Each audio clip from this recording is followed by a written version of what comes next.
ملتان کے حلقہ N148 سے سنی اتحاد کونسل کے مشترکہ امیدوار بیرسٹر تیمور الطاف نے بڑی ہی چالاکی کر دی، ووٹرز کے ساتھ منافقت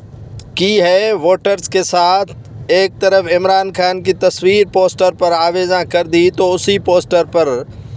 دوسری جانب مسلم لیگ نون کے سربراہ نواز شریف کی تصویر لگا دی۔ ووٹر حیران و پریشان ہو گئے ہیں کہ پنجاب کے اندر پیپلز پارٹی کے مقابلے میں